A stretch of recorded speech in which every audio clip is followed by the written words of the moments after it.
请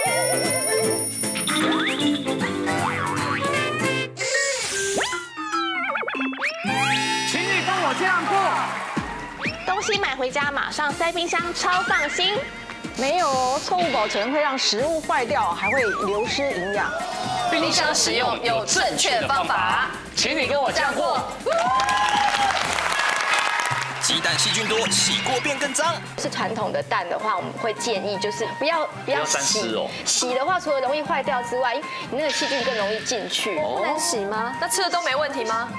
到目前为止，都是老公吃的。所以你问他，他也不清楚啊。老公还是吃的很胖啊。蔬菜排赞，保鲜度就加倍。叶菜类就直接差不多都是这样包，就直接会用就不会拆了，对不对？没有它这样子我就把它放。就冰起来。就是他比较会把一些东西直接放回去这个冰箱，其实那个要再处理过。像这些都要拆开哦。对，最好是拆开，然后最好再重新的一个包装。你可以用纸巾包裹一下，喷一点水，然后直立的去放，它可以比较保鲜。直立啊！冰箱食材随便放，小心毒素全部吃下肚。如何冰出营养好食材？全新保鲜观念，今天马上告诉你。今天呢，我们针对的在冰箱里面日常生活当中大家采买的东西哦，我们大概分了3大类，要来分门别类稍微聊一下。好，尤其第一类呢，包括了蛋。这个东西哦，蛋，对，光是蛋，你怎么冰，怎么处理，哎，那都有学问的哎。可是基本上也就是放进去啊。所以有时候我们常常吃的时候莫名其妙拉肚子，也不晓得原因，对不对？是这样吗？有可能啊。亚伦，有，你的蛋，你大部分买回来，你都会怎么冰法？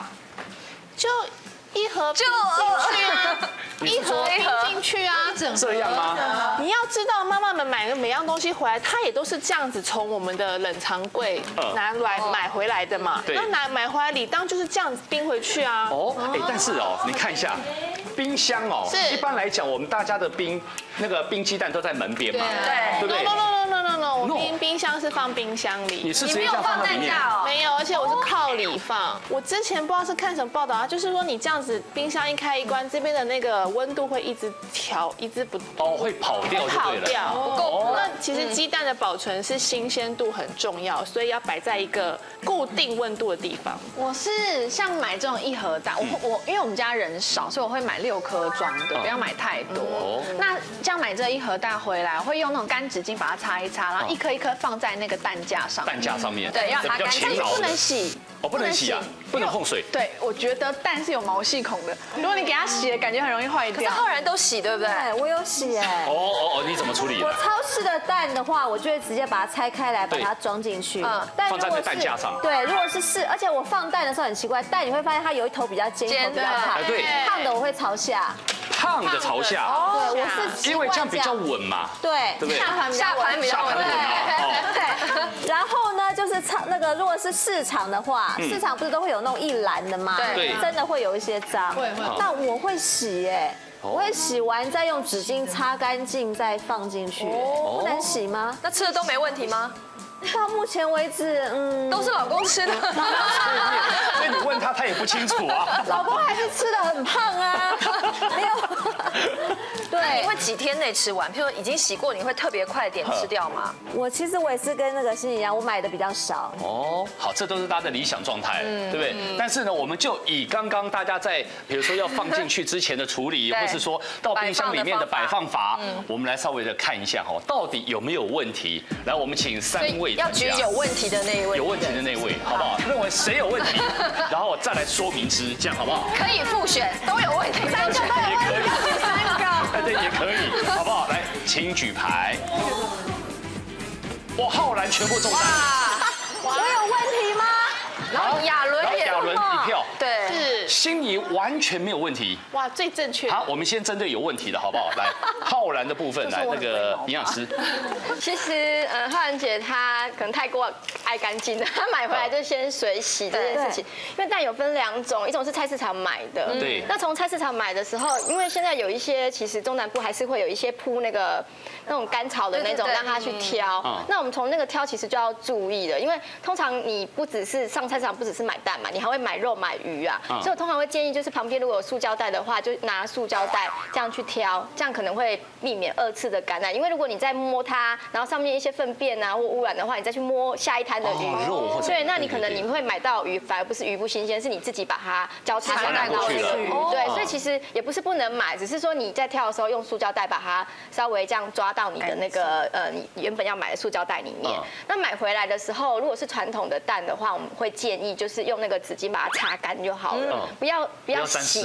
洗的话，除了容易坏掉之外，因为其实蛋里面如果去洗的话，它反而那个潮湿的环境，你那个细菌更容易进去。那为什么超市都还要写洗选蛋呢？洗选蛋它当然是有它的技术的哦，它可能洗选蛋大部分有通过 CAS 的一个认证，再来就是它是有标准程序的，比如说它有挑选的清洗，有风干，然后有上蜡，然后再来筛选的。上蜡？对，它有的会上蜡，对，那个然后是整个它是一整套的这样。鸡蛋也要做一个保养吗？对，打蜡，对，打蜡，它其实是有程序的，所以如果你是传统市场买，第一个回家就是先把它用那个抹布啊，或是那种就是纸巾把它擦干，放到那个蛋架上面，然后呢，你要吃的时候，我建议再拿出来还是要洗一下。这样子，那个时候洗就可以湿的洗了，就可以湿的洗，然后就打啦。然后如果是那种洗选蛋的话，要注意，我们还是比较鼓励是买比较有 CAS 认证的。但是如果没有的话，其实要考虑到，因为之前有一些新闻发现它有那种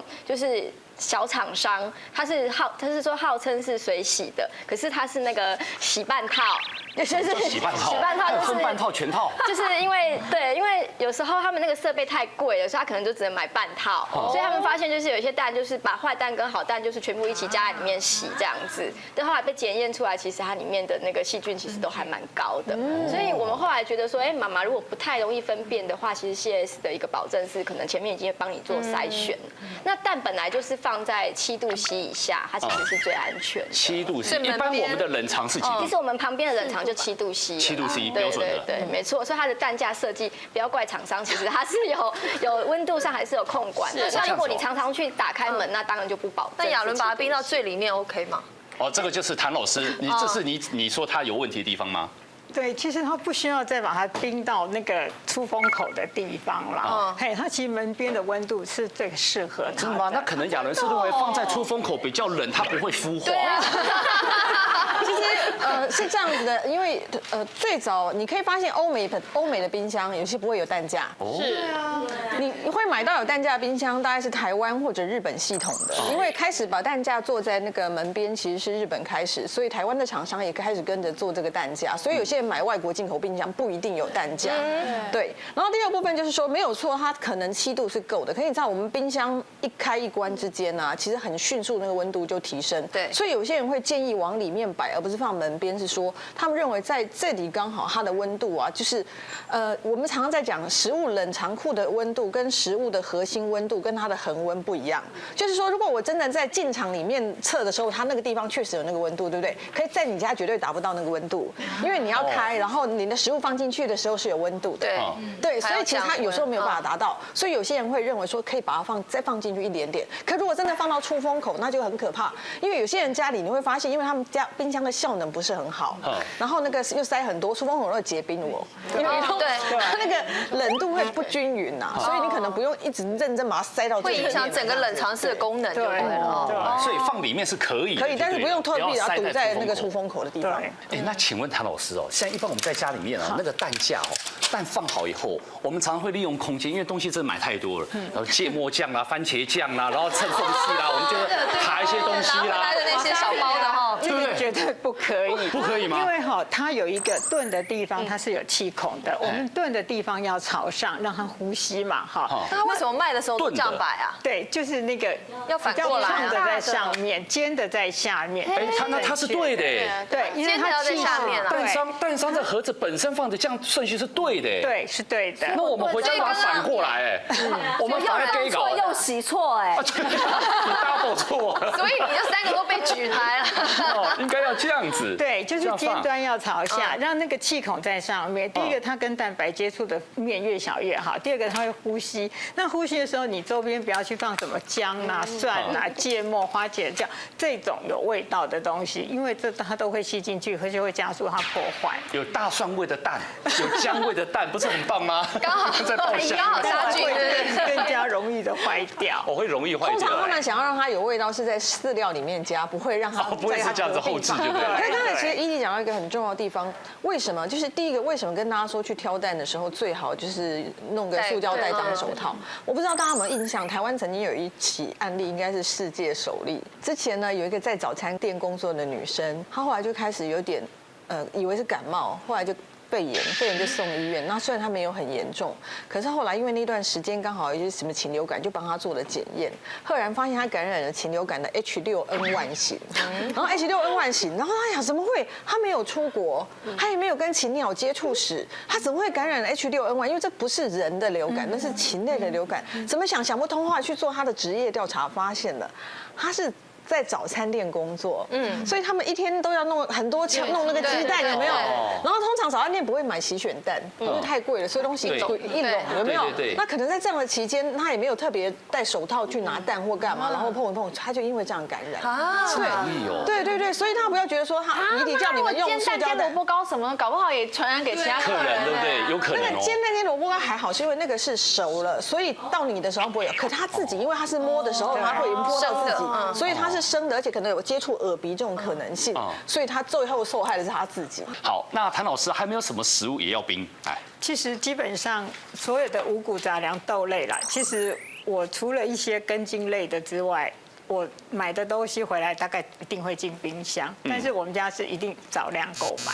包括油啊、米啊，然后豆类啊、中药材啦、南北干货等等，我都一定会进冰箱。那中药材是冰冷冻还是冷藏？哪一些冰冷冻？中药材为什么要冰啊？因为我们台湾比较潮湿。可是你看中药行，他们都是那个抽屉啊，他们哪有在冰的？他们有滋养的吧？中药会长虫。我曾经买过一包中药放在柜子最上面，然后一放就放到忘了。然后大概1个月之后，我家开始出现很多像小果蝇的，飞满了。然后我一直在纳闷说，为什么会有这么多虫，而且很可怕，很干净的，然后怎么会有这么多？对，然后到处飞哦。然后你一直想飞到最后，我终于找到。我跟你讲，那一包中药里面满满的小飞虫，飞的厨房都是哦。那为什么中药行它没有冰啊？他们销货很快啊。这样子哦。现在其实那个中药行还蛮进步，如果你去买的话，那个抽屉那个是中药行、中医师他们其实都有冷藏的设备。我上次去买，他们是你就算你撕开来，它还是密封的。然后他拿出来的时候，其实他拿给我的时候是冷的，是冷藏的。是哦。好，那如果像谭老师你刚刚说的这一类有什么五谷杂粮、中药材这些东西，你要冰在哪里？冰箱的中药材的话，你要抽真空之后放在冷冻柜。冷冻啊？对，因为这样的话它才不会太潮湿。因为有的中药材它是怕很潮湿的环境。对，那像干贝、香菇，其实应该抽了真空之后，如果你用的量不是那么多，还是放冷冻。香菇也要冷冻，对，因为这样的话，香菇啊，香菇这样它比较不会潮湿。新鲜的，那如果是干燥的香菇嘞？干燥的香菇，干燥的，新鲜的其实你就放在保鲜盒里。干燥的不是丢在厨房的角落就好了吗？就变成像那样吧，就会变成那样长出来啊。然后你就不知道虫到底从哪里来，想说我们家这么干净，怎么会有跳蚤？对，吓死人了。其实昌瑞哥，你可能感觉说它是干燥的，对啊，你也感觉中药是干燥，它本来出厂的时候没有来台湾之前，可能真的是干的。对。可是问题你一旦开封之后，因为台湾的相对湿度其实很高，所以在你湿度高的时候，这个干东西会吸水。吸水之后它就湿了，只是你眼睛看不到而已。当它一湿，就是虫子啊、菌啊什么都会长上去了。米一打开一定要放冰箱，因为米哈冷藏可以吧？冷藏就可以。好怕每个都要塞冷冻。所有的冷冻哇，米拿出来煮都不想。全部变稀饭了。对呀，它都碎了。米的话哈，其实真的大家可能就会觉得说，哎，我放在米桶里面、米箱里面，其实那很可怕，因为我们台湾哦常常就是超过28度，相对湿度85% 以上，其实是很容易的。像前阵子暴雨，我想很多人家里很多发霉东西，因为你肉眼看不到，但是在显微镜下一看就已经长满菌丝。真的，你们有检验过就对了。对，然后你如果再把它拿来揉一揉，然后去验一下黄曲毒素，因为它出厂的时候其实都是安全的，但是你在家里一打开的时候，就像素清讲的，它就开始吸水了。其实我不大怕虫，我很怕它长黄曲毒素，因为黄曲毒素其实是很伤肝的，那又担心长一个赭曲毒素，那就伤肾了。对，所以你打开之后，你就要赶快把你要用的东西那个分量拿来走，叫密封放冷藏，12度之以下，它就算发霉，它也不会分泌黄曲毒素。而且这56年的时候，在台湾曾经发生过惨剧的，就是米。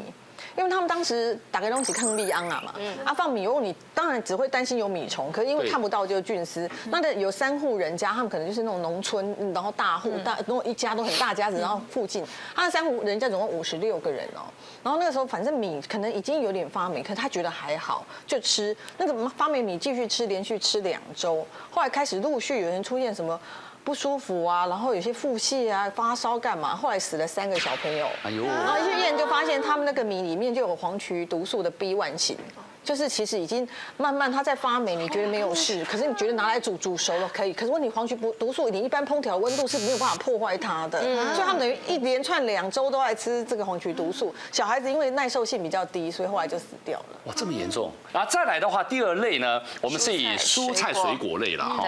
来这边我们有种类包括了有蔬菜根茎类啦、地瓜啦、洋葱啦、萝卜啦哈，然后像是番茄啊、对，柠檬啦哈，当然还有金针菇啦，很多啊这些东西，水果葡萄啦、苹果啦都算。豆芽。好，依照这一类的东西买回来会处理吗？会冰吗？会啊，一定会冰的啊。但是我会把它，譬如说像市场，你去市场买会发现它一个袋子，它会装5、6种菜都装在一起。那我回来我就会把它装在我自己的袋子。我每一种类我会换袋子装。然后装来之后，像葱这种东西，我一定会把它洗干净，然后把它弄成段或是末，又洗干净了，洗干净冰冷冻库，冰冷冻哦。因为葱，你知道我们小家庭我没有办法那么快吃完，我就会把它通通弄好之后，譬如说这一包是葱段嘛，那一包就是切的比较小的，我就冰冷冻库，要用的时候再拿出来。对，那其他像超市的话。超市有的就是说它会弄得比较干净，它每一个蔬菜它都有特别的去装。像这样子你会分装吗？我会把下面那个塑胶盒拆掉。这个塑胶盒不要。对，我会把塑胶盒拆掉，然后番茄再装进我自己。像我们家就很多这一种袋子，对，譬如说我就会番茄啊什么东西，我会把它塑胶盒拆掉，然后每一个就装进我自己的袋子，然后冰箱，但这是不会洗了。那地瓜嘞？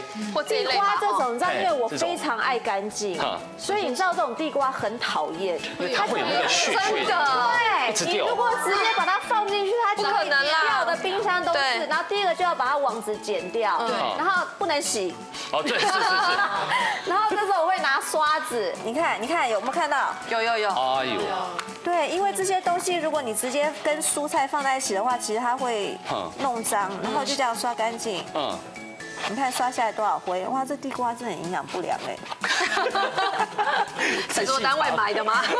然后这样刷干净了，对不对？然后我就会装在我的袋子。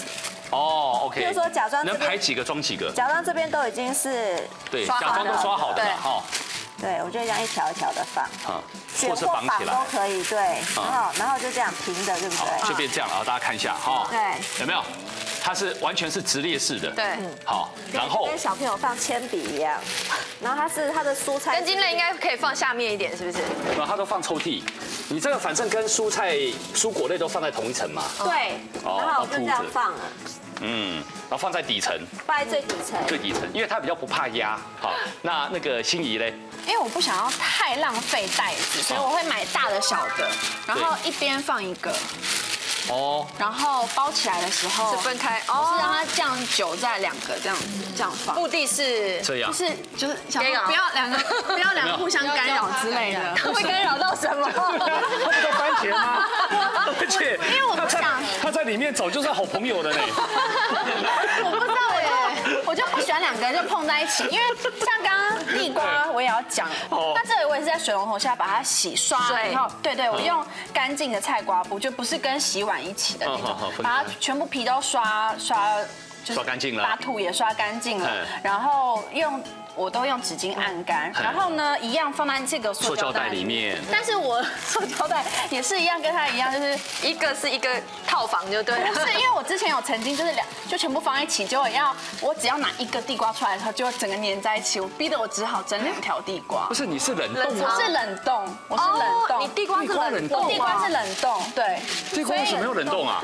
因为我觉得这样蒸起来比较快啊。可是解冻好吃吗？解冻好吃啊，蒸熟了就一样的啊。我比较特别的是我苹果会跟马铃薯一起放。苹果跟马铃薯。对，因为我之前有看过一个报道，他是说好像苹果会延缓那个马铃薯发芽的时间。他说它有一个东西会。延缓，对，延缓，让它不要那么容易发芽，所以我自己会这样放。好，然后如果我还有姜、葱、蒜，这种的话，我就是直接把它切末，我就是买回来把它切末，因为我都是炒菜用，切末然后直接放在这种塑胶袋里面，然后放冷冻库。冷冻，对，哦，这也是冷冻。然后姜也是切片，就是外皮洗一洗，切片以后放冷冻，要用的时候再拿出来。对，厉害！我第一次看到3位专家看这一直在讲的时候，眼神的已经放空了。非常的赞叹你的手法 ，OK， 谢谢。亚伦，那你怎么处理？我根茎类不太放冰箱哎。真的吗？对呀，不见得糟糕哦，我也没有放，我听你。我的地瓜，你照我地瓜放摆旁边啊。对啊，自己自生自灭。没有啦，我会有一个那种有漏勺的盆子，就专门它的设计好像就是专门给根茎类住的，对住的，我就先把它们。那你会把它稍微拆开，然后让它比较透气吗？这样子也很透气啊，对啦，这样很透气，对，但有时候总是会叠在一起嘛。哦，因为我曾经有这样挤在一起之后，它就比较容易在中间会烂掉。哦，是哦。我觉得啦，大部分会分开啊，拆开一点。那个篮子都是比较蛮大的。对。然后根茎类我比较不处理它。对呀，我建议你一个地方很好放，我们家都放在后阳台。哦，是会有，对不对？对。通风啊，风那边吹地瓜什么，我还管你，就丢那边就好了。不然会跟洗衣机放在一起吗？我们不会加洗衣粉啊。哦，我还想说，你在你隔几天不是就会有地瓜叶可以吃了吗？哇，不同品种。对，然后其他回来的话，就是像有这种盒子的，我是会拆开再放到自己的塑胶袋，然后这个就会回收。叶菜类就直接差不多都是这样包，就直接就不会拆了，对不对？没有它这样子，我就把它放就冰起来，也不用清洗嘛，对不对？塑胶袋装的就是。然后如果我用一半呢，我就再用我的保鲜膜再重新包一个，再把它放。再包哦，所以你只要有保鲜膜，没有盘子，没有硬体的东西，你都不先处理，直接冰。对，就直接冰，像这种。好，像有塑胶袋没有盘子，冰是。好的，来，谢谢。非常好。 3位专家都听懂了，对不对？哪一位有问题，举他的牌子，好不好？来，1、2、3，请举牌。他们都好懊恼哦。心怡、亚伦、谭老师。亚伦，我看你3个牌子你看了很久哦，谭老师。最后选亚伦啊？为什么？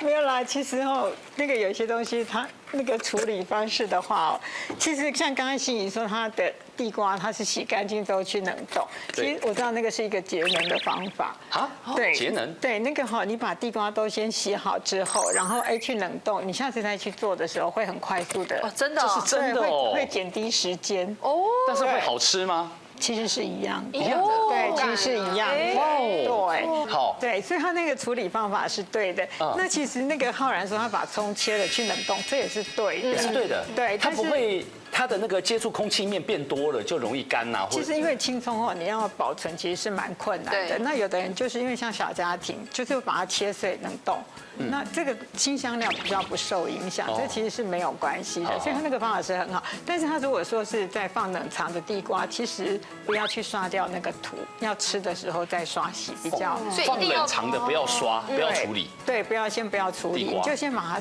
就是你可以先做一些前处理包裹好再放进。去。那你刚刚举牌举了亚伦，到底他哪里不对？还是他都错？就是他比较会把一些东西直接放回去这个冰箱，其实那个要再处理。像这些都要拆开哦。对，最好是拆开，然后最好再重新的一个包装。像这个会比较他没有盘子的就不拆啊。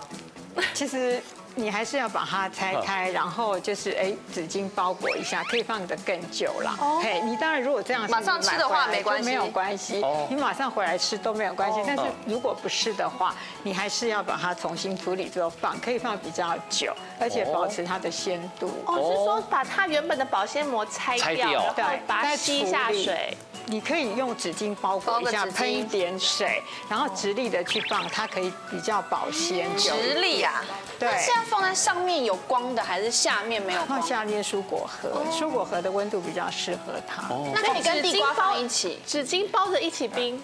对，不需要这样吧？这个就是肃清你举的心仪，是这个关系吗？我的艺术的工艺实在太搞纲了，除了这个真的不需要这样子把它分开，因为他们已经早就紧密的在一起过之外。可是番茄冰箱可以就是4颗放一起吗？我的意思是 ，OK 啊，你就4颗，也是像浩然那样4颗放进去，虽然在袋子里，但他们还是可以分开的啊。那跟就算在一起也没关系，没有关系，没关系，他不会把，你只要不要把它挤烂就好了。对呀，地瓜跟马铃薯，因为它们的淀粉含量真的还蛮高的，所以我觉得在台湾这个温度，虽然以前你会发现国外的都会告诉你说，其实根茎类食物它其实放在通风阴凉处也就 OK 了，可台湾好像比较难找到通风阴凉处。对，对，阳台因为阳台有时候那个芒洗刚刚有点闷热潮湿，可是如果闷热潮湿就是霉菌暗找啊。如果你们家找得到通风阴凉处，也不潮湿，根茎类放外面 OK 的，或者是你加装电风扇。对方我搞了就为了照顾根茎类还有湿度问题。霉菌的生长2个重点，3个重点，一个是温度，28到30黄曲毒素，第二个是湿度要够高，尤其你知道现在是雷雨季，到90%这种必长。第3就是他喜欢的东西，第1名是花生，第2名是玉米，接下来就是这些五谷类，对吧？所以我的意思是，如果你们家找到通风阴凉，并且不潮湿，然后这样子你就可以。很难啦，在台湾。后阳台，其实后阳台很多人在后阳台晒衣服，其实那边还蛮潮湿的。对，超。那像刚刚是谁说是马铃薯跟苹果，是不是？对啊，心仪说，那这样子到底有这个必要吗？那是真的。他的逻辑说苹果可以延缓马铃薯发芽，对不对？这是对的。这是真的。这是真的。因为很奥妙的是啊，他们释放的那个乙烯气啊，对于某些植物会催熟，可是对于根茎类食物会抑制发芽。好，不过呢，我觉得就说这里面应该要来看一下，先剖析一下冰箱它的一个架构才对，对不对？其实最简单的解释，这个是一个冰箱的图嘛。那一般的话，在上层就是冷冻。那冷冻的话，因为它这边是写-18度了，但是应该是没有这么冷啊。因为如果自己家里冰箱开开关关的，我这边有一个数据，大家可以听一下。如果在冬天的话，冬天大概18度的一个温度的情况之下，那你打开10秒的话，温度大概会上升5度 C。这么快？对，很快。就是你有时候小朋友那个打开冰箱面吹冷气的话，那就对10秒而已就上升5度 C。那如果你是夏天，现在室温如果30度的话，那你打开15秒的话会上升18度 C。15秒？对，所以15秒很容易耶。对啊，很容易呀。有时候你挑选呀，挑选之类的。所以这时候其实你放冷冻的东西，其实应该要做好分门别类的管理，加上你要有标签，先进先出。其实，在管理冰箱啊，我们以前在上课的时候有一堂课是在做冰箱管理的。老师第一步骤就是教我们说要把那个标签先贴好，先进先出，然后再来就是生熟食要分开，对，熟上然后生的下面，免得那个血水会滴下去。然后还有最大的一个原则就是整个冰箱的那个所谓的容积度啊，大概在60% 左右。有的人那个冰箱打开冷冻，那东西就掉下来，60% 很空哎。所以其实你知道为什么要60%？它就是鼓励你不要把一堆东西就放在那边放很久，或者是说一次采买太大量，因为你太大量其实就是就会不新鲜啊，所以他叫你大概3天或4天才买一次。所以这个其实是整个冰箱的一个最基本的一个原则啦。那下面其实还有一些温度，包括冷藏的温度，比如说它0到-1度C的啦。其实一般的肉类或是海鲜的东西比较容易坏掉，那相对它的温度也会比较低一点嘛，所以会放在那一层。然后另外有些调理食品大概就是也是在-1到5度C这一块，下面就是放蔬果。确实下面比较那个温度比较高一点的话，其实就蔬菜水果的一个温度。但是我建议就是，如果是有血水的这种东西呀，尽量就是因为我曾经看过有些人冰箱，就是它虽然那个生的在下面中间那一层，可是它那个没有弄好，所以它就其实都会滴到那个蔬菜水果那一层，所以其实这个都要冰箱要清理。好，那如果回到我们刚刚说的蔬果在冰箱保存，那到底可以冰多久？那冰了之后营养到底哪一些会流失呢？它其实这边有一个美国的一个农业部，它建议的一个所谓的蔬菜啦，或是一些那个瓜类的一个储存的一个方式的时间呐，比如说像冷藏的话，它这个范围还蛮大的，比如说大概都落在3到5天的部分。好，然后它这边有一个比较特别的是，我们台湾比较不适合，就是生菜类的。生菜类它这边写冷藏是1周。1周。那因为在国外有一些生菜它是那种冷冻蔬菜，所以其实它是可以放稍微久一点的。可是如果我们台湾的，如果你到外面去，有些那种卖生菜沙拉的那种店，你去买回来的话，我们建议生菜还是要在1-2天内，其实你第2天你就会发现不好吃了啦。所以你中午买，大概晚上其实我们都建议把它吃完这样子。然后这边也有一些，比如说它冷冻的时间呢，大概这边还是会建议，比如说8个月到12个月，因为在国外，因为这是美国表格，那国外的话，其实他们很常吃冷冻蔬菜，因为他们都是大家庭，然后去采买的时候都是那种真的东西分量对，就是分量很多，所以其实他们都是吃那种真空包装的一个蔬菜。那台湾的话，大概我们会建议是看这个冷藏这一块的标准这样子。那新香料相对可以稍微放久一点点，大概3个月左右这样的时间。3个月。那蔬果保存如果不当的话，要小心哪些问题？像刚刚您可能讲到蛋，它有些什么菌丝啦，或者什么样？那蔬菜类呢？来，素清。蔬菜类其实最担心的，其实几个，一个之前就是发现放太久那个硝酸盐的会增加的问题，因为其实不是很麻烦，你知道吗？因为我看了几篇的研究，就发现有些人认为说，我把它硬拿回家，因为台湾用的那个氮肥比较多。那这个氮肥比较多，它到了蔬菜，如果说你还没有分解完，你拿回家它就在硝酸盐。那要怎么样让它分解？它要晒太阳。可是我们又不可能在大太阳的时候采收嘛，所以我们通常都是它还有的时候采。所以去调查就发现某些那种绿色蔬菜，它本身的那个硝酸盐会高一些。就之前不是有高中生去做科展嘛，就发现说，哎呦，买回来啊，不改冰哈，那个几天之后，那个硝酸盐的量可能跟香肠已经差不多了哦。然后他就想说，这样不行。可是那冰了会不会比较好一点呢？其实中国做了一个实验，是用那个大白菜做的实验，他就发现，怎么冰的也很多啊？就发现为什么？因为他们发现说，这个蔬菜类它为什么出现那个硝酸盐会更不好的亚硝酸盐？它原因是第一个，它上面可能有一些细菌会分解它，可是另外还有一个原因，它里面自己有一些内生性的酵素，当你采收下来之后，它慢慢还是会分解。所以这些原因就不告诉我们一件事，它真的不耐久放。所以我就觉得，以存放的时间越短越好。好，第二就是食用前重要是洗干净就好。那至于已经发霉的，千万不要吃，因为你除了大家马铃薯知道，之前不是某素食店才出事嘛，吃的奇怪，里面是绿色的马铃薯，结果嘴都麻了。可是不只是马铃薯啊，姜腐烂也有毒啊。你不要对啊，有些人姜都发到软软的，因为你想说姜，我一次买的时候买一大把回家嘛，因为那便宜，就放着。对，如果你发现它有黑掉烂掉的，那也是有毒的啊。所以原则就是看有发霉就立刻丢掉，不要说我这个欧性感。那大概知道蔬果一个放冰箱的大概原则之后，是不是请唐老师亲自来示范一下？对，到底怎么摆？对，比较新鲜。我们用看的可能记得更清楚。来，唐老师来。我猜就是青菜买回来的话，我想叶菜类其实所有的菜啦，原则上都是不要超过5天。对，因为你超过5天，其实它的营养素就流失了。对，然后也不要先洗，因为先洗的话，它也会有一些流失的哈。那这个还有点潮湿，它没有关系。对，我们就用比较大的纸巾把它能够卷起来。嘿。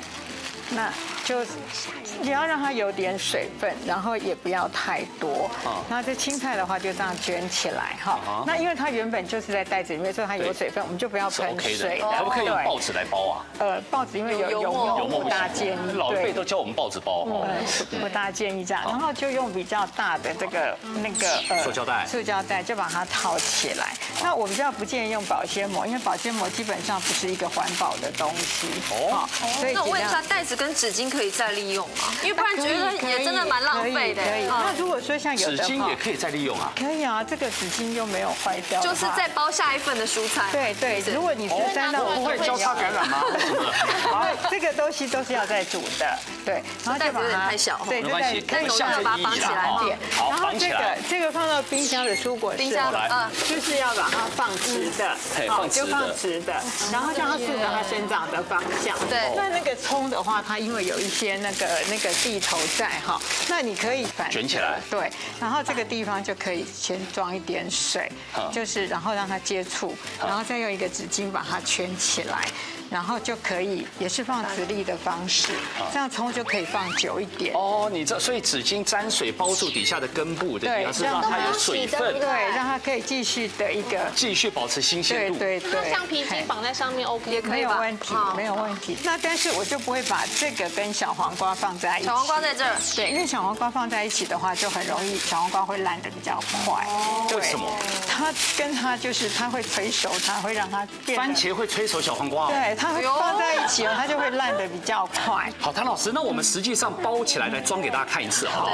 要喷点水。葱的话哈，那就记得它这个是有一些那个地头在，我们要给它喷的是喷一下，对，让它的那个比较保鲜。对，然后等一下放的时候要直立的放，对，然后就把它封起来，对，然后也不用封得太紧，因为让它有一点点空气进去。OK，对，然后又不会挥发得太干。反正我们口都要绑就对了。对，稍微绑一下，让它不要太大，就稍微绑一下，让它对，就是它的水汽可以出来，对，不会闷在里面就对了，闷在里面就容易烂掉了。谭老师这样绑，它只绑其中一角，中间有一个空间。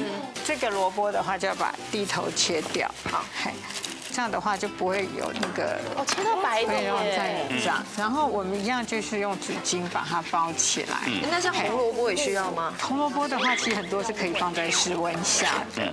对，红萝卜放室温下，可以放在室温下。那一样就是把它装好，这些东西都可以重复的使用。不要。为什么身体都要包？这样他害羞嘛？不会那个太干。然后你现在包是包这一边，对不对？对。可是你剖切面是在这里，对，这里不用包，这不用包。不会被污染吗？那边？因为等一下你要吃的时候你还要洗，而且你多少你还会再切一点掉。对。然后你洗完之后，包的意义是什么呢？其实它是让它水分不要蒸发太快。那有的时候我们担心它就是你水分了它很干嘛，所以那就不好吃了。所以但是你也不要密封的很紧，因为这样子的，对你就是密封太紧的话哈，它会水汽在里面就容易发霉。对，所以稍微绑一下，不用绑得太多。那像这个地瓜，它如果是带土的就不要管它了，我们就也不用刷它了，不刷。对，然后也要包。我们稍微包一下，好让它水分不会太多，然后也用这个铝箔纸，因为有的时候我们怕它见光就容易长芽。那你就稍微见光就会长芽。它有那个，因为它等于它还有。这个都还有一些须须会冒嘛，刚刚我看到好像还有芽，这里啊，对啊，这个须须嘛，对，然后它见光的话就比较容易长，对，须须要清掉吗？把它拔掉就好了。不要，我们就不用管它，就是然后就用，或是我用深色塑胶袋也可以，黑色的，只是怕见光，对，然后你就把它稍微放着，这样子就可以保持比较久，对，它没有光线照，就直接烤了，对不对？对啊，好像是烤定，对，然后还可以，还是可以重复使用。然后再来，这也要拆掉。这个的话哈，其实它不管是高丽菜或者是大白菜，这个还是要拆掉，因为它水汽会太多了。那有的它可以把这个地头挖掉，然后呢，因为这个外叶一般我们要先去除掉，就是比较不好的叶子，我们可以去除掉，然后把它稍微切掉，它这样也可以比较不会坏掉。但是这个时候你里面要喷一点点水，好，然后呢稍微喷点水，其实它有一些水分，但是你就喷一点水，对，那它就可以保湿。那一样你就把它卷起来，然后一样就是放在袋子里面。那这些袋子都是可以重复使用的，对，就可以绑起来，就可以绑起来，就这样就没有洞的就留洞，对不对？然后有的话就不要管它，像这个下面有很多个洞，就不管它，就这样子放着就可以了，对不对？这应该就这样嘛，对不对？这个的话，其实豆芽菜哦，我建议放保鲜盒，放保鲜盒，对，豆芽菜每一根要立起来还得了啊！因为它这个都处理完该晚上喽，明年了。对，像这个豆芽菜，我会建议放到保鲜盒里。保鲜盒。要冲吗？不用冲。不要，先不要洗，也都不要洗，都不要洗，先不要洗，就是你所有的蔬菜都不要洗，你先不要，先等到你要那个的时候，要煮的时候再开始清洗。保鲜盒下面有需要垫纸巾之类的吗？你可以这样做。好，来，你看哈，我们在容器呢底部先垫一层，对不对？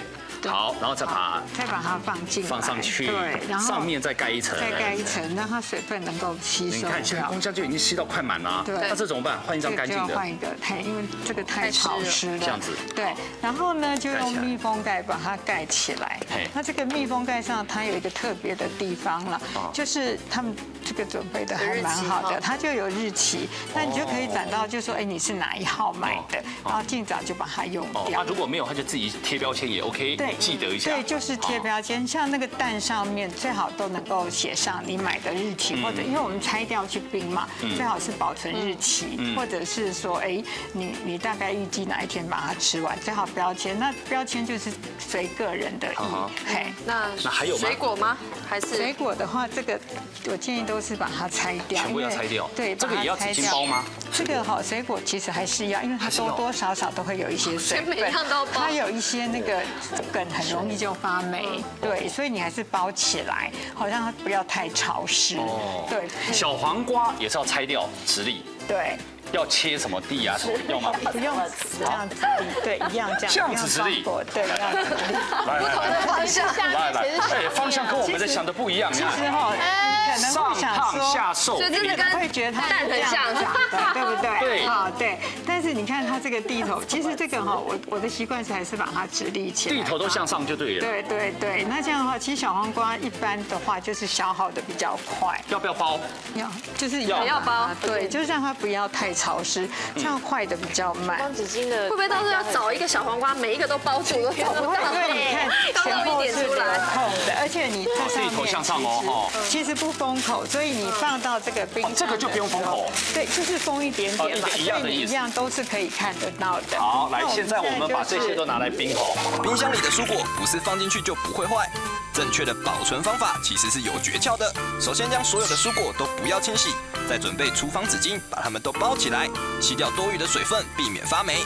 然后放进塑胶袋内，稍微绑起来，要保持透气，不要绑死，这样才能维持蔬果的新鲜度。摆放的方式要配合蔬果的生长，以直立的方式摆放。那到底要怎么摆才对？接下来我们就看谭老师怎么做。这个青菜一样，就是都是直立的。直立的。对，然后我们这里还有这个白萝卜，其实你就还有葱，它是那个就会有一点要斜斜的放。好来，那你旁边就可以放一些，然后这个葱一样就是斜斜的放。斜斜的放是 OK 的。对，因为这个是比较特别，像有的它的保鲜是很高的，我觉得还 OK。那这个像这个豆芽菜，我们就要放的比较下面一点，上面就放熟食，下面就放生的，没有关系。那这个的话可以不冰，那这个是番茄的话还是一样，这个地头一定要擦干再放进来，一样就可以放下面。那这个还不错，它有一个真空的，所以真空的水果就可以放水果的。水果可以，蔬菜可以分开。对，可以分开放。那如果没有真空呢？它这个是一个真空的设计嘛？如果没有的话，我们冰箱没有真空的，水果就要放上面一点，然后蔬菜放下面一点。对，水果放上。对，那这个来地瓜，这个是地瓜的话，你要放冷冻还是要冷藏？地瓜其实可以一般这样放，它如果不行的你还是很担心，像我个人很担心，我还是会把它放到冰箱的蔬菜一起放在。跟蔬菜放在一起。对，哇，这就是蔬果类我们在冰箱上的处理跟放的方式就对了，尽量都是直立的。对，平放的就是怕它压坏的问题而已，比较容易烂掉。不是那个菜的话，直放的话，它比较能够保住它的鲜度。保鲜度，但是保鲜保的再鲜，也是你认为在3天到5天以内一定要用掉，一定要把它吃掉，一定要吃掉，对不对？对。好，谢谢谭老师，谢谢。有学问呢，我的天哪！回家要重新大改造一下。哇，这要改造冰箱，全部搬出来再重新放一遍哦，这是大工程啊。观念问题。好，营养师有没有讲到的补充重点来？其实几个重点提醒大家，就是不管你东西放在冷藏或冷冻，它的低温下它只能去抑制所谓的细菌的一个生长太快的这个速度，但是它是不能杀菌的。很多人会觉得把它摆在冰箱里面，好像菌就会死掉了这样子，这个一个观念提醒。再来真的提醒不要买太多，因为你买太多，其实你放久，虽然说它吃起来味道好像还蛮可口，可是其实它营养素大部分的水溶性的一个维生素，还有所谓的维生素 C 这些抗氧化的东西，其实都是容易流失掉的，所以尽量还是不要买的太多。那通常放在我们的冰箱整个里面，尽量让它打开来的时候东西不要掉下来，就是你的储存空间大概是60%，是一个最漂亮、最标准而且最安全的空间。好，光是一个容量的这个里面的饱满度，我们大家就要检讨一下。好，那这样大家都学会了没有？会啊，这样才会吃得健康，吃得安心。对，今天谢谢大家分享，谢谢。